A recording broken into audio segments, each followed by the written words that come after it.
Hello everybody, and you're very welcome back to the channel, and a very happy Easter to everybody, no matter where you are in the world.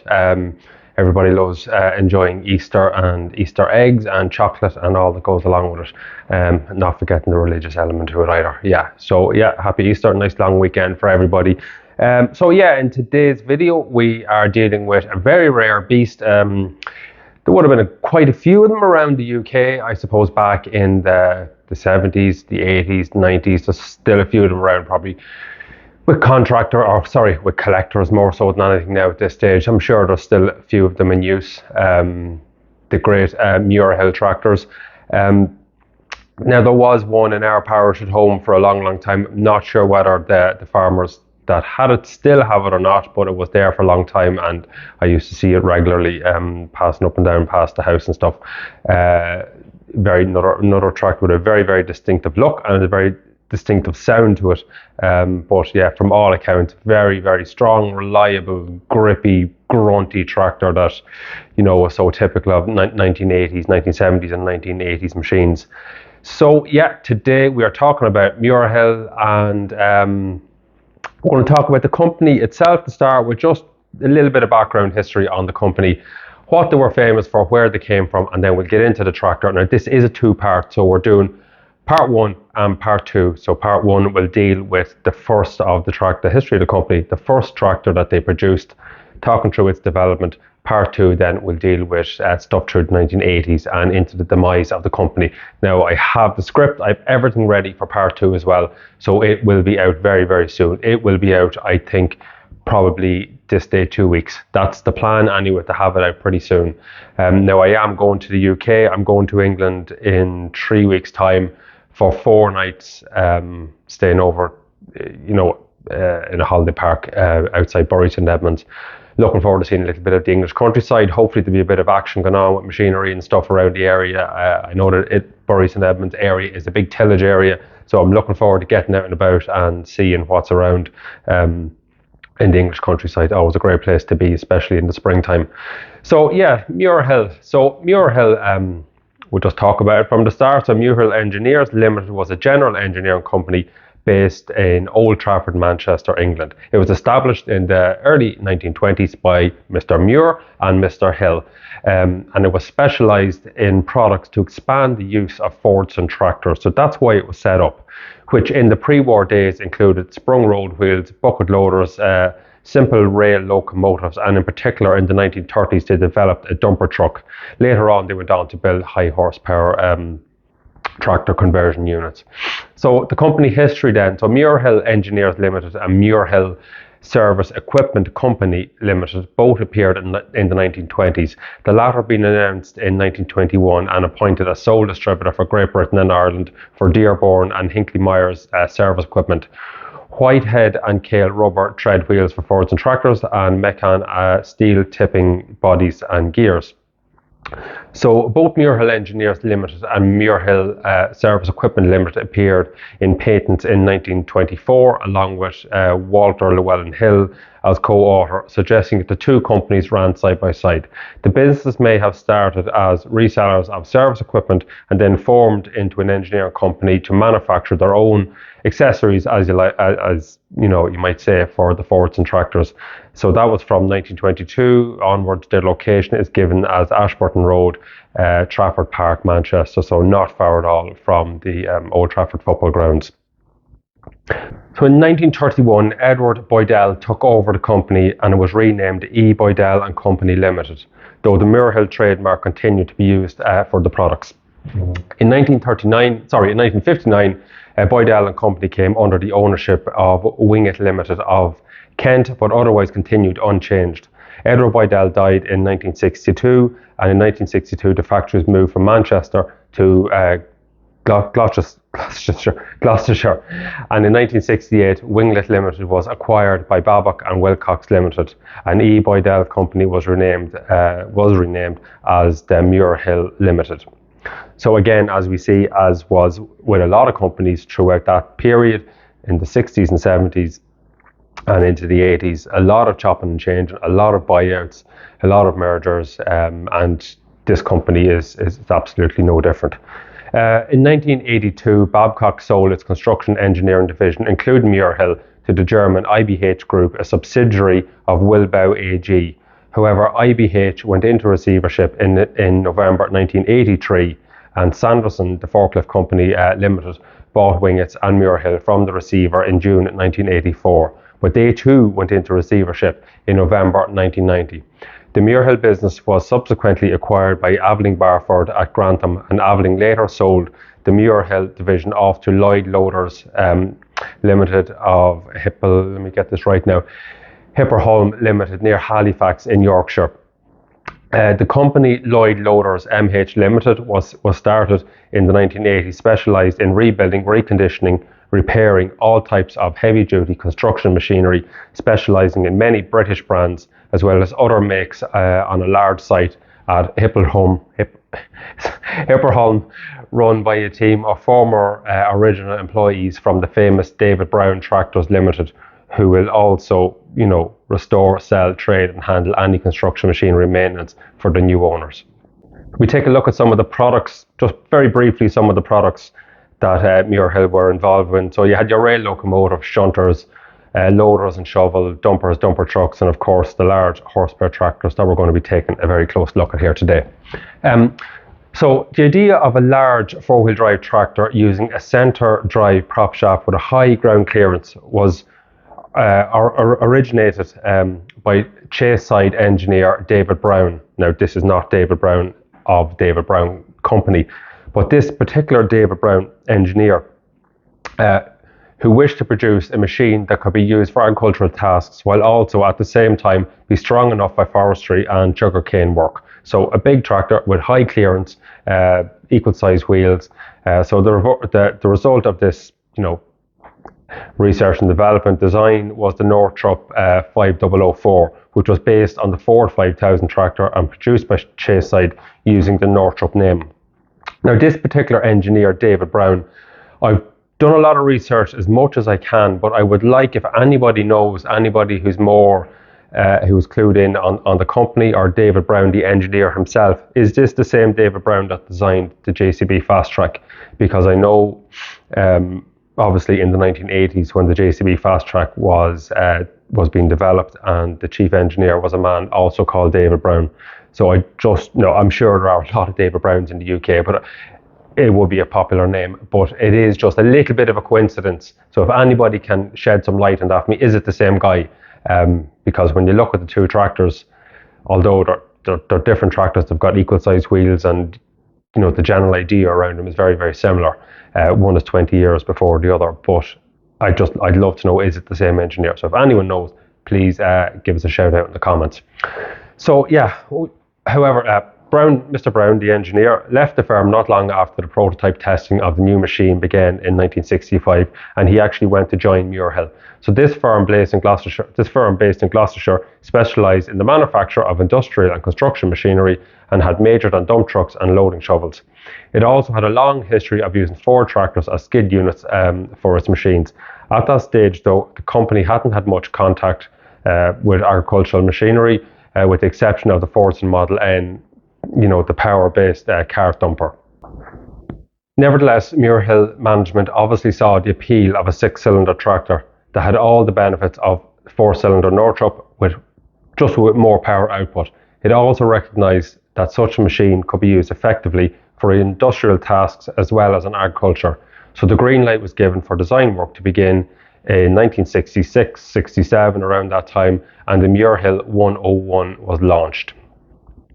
So the Muir-Hill 101. So Muir-Hill, the first four-wheel drive tractors were gradually becoming more common on British farms during the mid-1960s, I suppose, helped by the efforts of conversion specialists such as roadless traction, county commercial cars, which are both long used Ford tractors as the basis for their four-wheel drive machines. County was the real specialist when it came to large six-cylinder equal size wheel conversions for the Ford 5000 tractor at that time, and it was models such as the Super 6 954 that the Muir-Hill 101 would be going up against.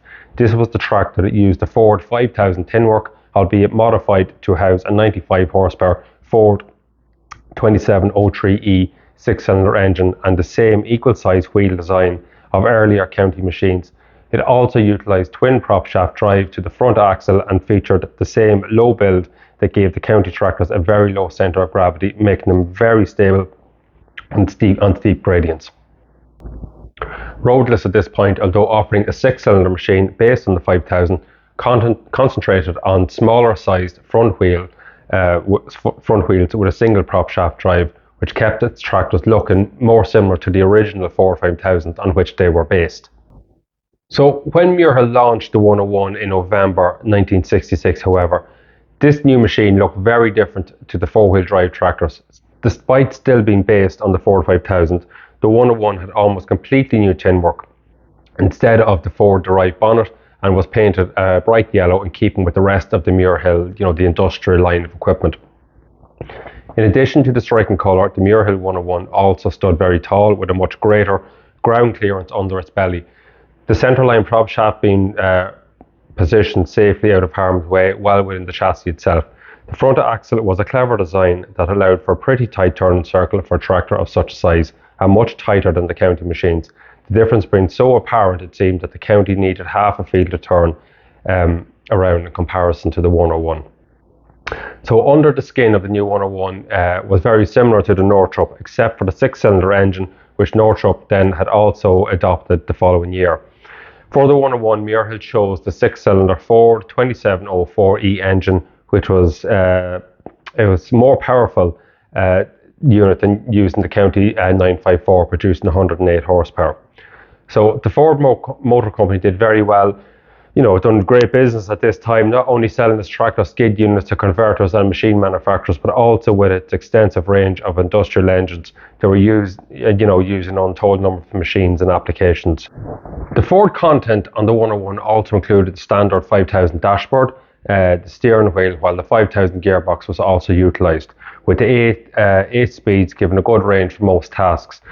A transfer box behind the main box split the drive between the rear and the front axles equally, providing very positive and reliable method of transmitting the engine's power to the ground. Other components, such as the rear hydraulics, were also taken from the Ford 5000, as were the power takeoff setup. So looking at the 101 on the farm, from the beginning, the 101 was also sold as an industrial power unit, designed to be used with a variety of heavy equipment, such as large trail dumpers, scrapers, winches, dozer blades, and other equipment. However, the tractor also began selling in large numbers for use on British farms, with larger concerns finding the model ideal for heavy cultivations. So contractors too quickly came to appreciate how good the 101 was with constant heavy workloads, with plenty of weight over the front axle to maximise traction, especially when using mounted rear implements. The 101 also had the power to perform well when pulling very large ploughs and wide cultivators effortlessly in varying ground conditions. When the weather worsened, often it was only the Muir-Hill tractor that could carry on working. Obviously, with the two-wheel drive machines, they were losing traction. So the four-wheel drive tractors like this, and looking at the county machines and your Massey Ferguson 1200 as well, this is where they came into their own during this period of time. Headland turns were also easy thanks to the 101's turning circle of just over 16 foot. This also made the Muir-Hill ideal for use on equipment such as sugar beet and potato harvesters in such conditions. In addition, the tractor's high ground clearance was also a real plus when being used to open up rows of potatoes and stuff where you'd be driving over the rows. Another task that the 101 was often called upon to do was pulling large and heavy trailed pea viners, such as those produced by Mather and Plant and FMC. These trail machines had their own engines to drive their workings, but required a tractor to pull them across the fields as they collected the vines from the swaths left by the pea cutters. While normal two-wheel drive tractors from the era, such as the Ford 5000 and the Ferguson 185, could cope very well with this sort of job.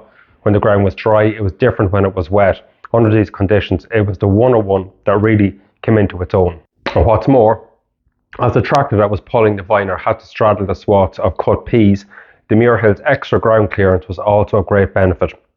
While roadless and county tractors were also often employed to pull pea viners, they coped just as well. The Muir-Hill 101 was often considered superior by viner drivers thanks to its lofty driving position and its excellent turn circle. So a second lower speed version of the 101 was introduced during 1967. This was equipped with a reduction gearbox giving a total of 16 gear ratios and a minimum run speed of 0.075 miles per hour. This made the tractor ideal for a whole host of industrial tasks as well as use on drainage work with trench digging machines that needed, to be operated very slowly. An aftermarket turbocharger was also offered by Gloucestershire tractors that, when fitted, boosted the tractor's horsepower up to around 120 horsepower. However, this doesn't appear to have been a popular conversion as few were done. Also, such work may have created a problem if the engine required subsequent attention under warranty. In those days, Ford was very wary if turbos were to be fitted to their engines, as most manufacturers were. So, moving on then to 1968, so moving to the Ford Force tractors. So during 1968, Ford updated its tractor range with the introduction of the Force range that we're all familiar with improvements being made across the model range, including the 5000. However, as most of the changes were to the four-cylinder engine, this didn't really affect the production of the 101, which continued much as before, although the company ownership did change during that year. Since 1959, Muir-Hill had been owned by Wingate, as we had said. In 1968, the Wingate concern and its Muir-Hill subsidiary was bought by Babcock and Wilcox Limited. So this change, it led to a few changes in paperwork terms, resulting in the creation of the renamed Muir-Hill Limited and the tidying up of the Muir-Hill range. Loading shovels, dumpers, a new crane, and of course the 101 tractor became the sole products of the newly revised business. It was the industrial machinery that remained at the forefront for the new owners, but the company's presence in the agricultural tractor market was about to increase as the tractor range was expanded. So in 1969, two new Muir-Hill tractors were unveiled, and these took the firm in a slightly different direction. They used Perkins diesel engines, and the largest of the pair also happened to be the largest and most powerful tractor so far built in Britain. And we'll take a much closer look at these two tractors in part 2. So as for the 101, well, it carried on as before and remained the best-selling of the yellow tractors. It was upgraded in 1971 with the fitment of the Ford 6-cylinder 2715E engine, boosting power output to 120 horsepower. Despite this, the 101 model name, it remained, although the significant changes were just over the horizon. A new Series 2 range of Muir-Hill tractors arrived in 1972, and the 101 was replaced by the 121. So Muir-Hill produced the 101 from 1966 to 1972, and during those 6 years, the model established the company as a serious producer of agricultural tractors. Even though it used most of the same components as its rivals such as County, the 101 was different enough to appeal to many farmers and contractors that required a powerful tractor with superb traction, great pulling ability, but also needed manoeuvrability and a decent turn circle, which a lot of the other tractors in that era, they really, they failed to deliver. So although based on the same, original engine idea, the Muir-Hill 101 also triumphed where the Northrop 5004 had failed, probably mostly due to its more powerful 6-cylinder engine.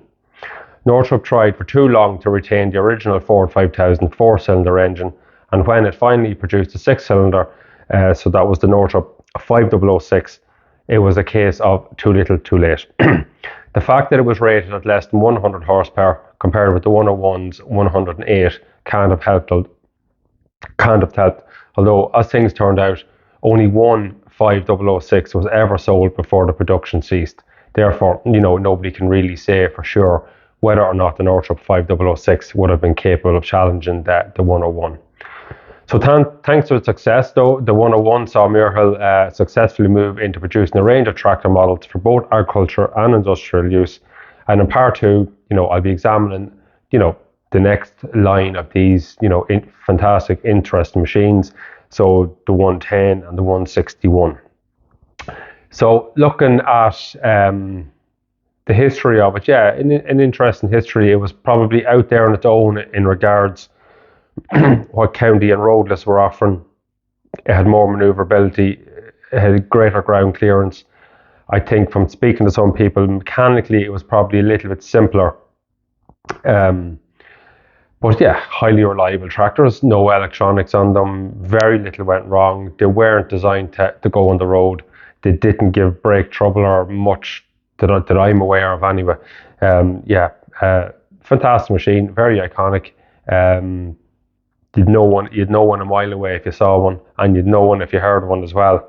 Um, so we look at just a little bit of detail on the specs of the 101. So just very briefly, the spec of it, like, the original one had the Ford 2703E engine that produced 108 horsepower.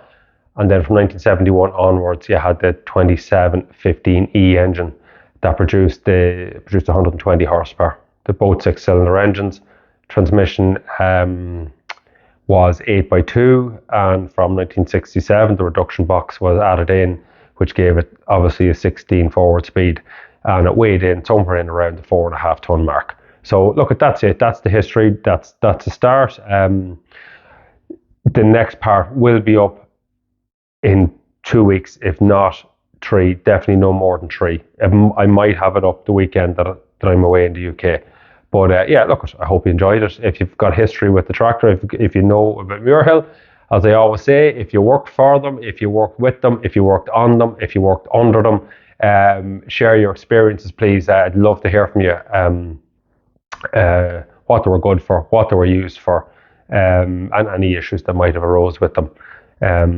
So yeah, and if anybody knows anything about the David Brown, the engineer, not David Brown, the tractor company, David Brown, the engineer, is it the same guy who engineered the first of the JCB fast tracks? So for now, that's it. Enjoy your bank holiday weekend, and I'll talk to everybody next week.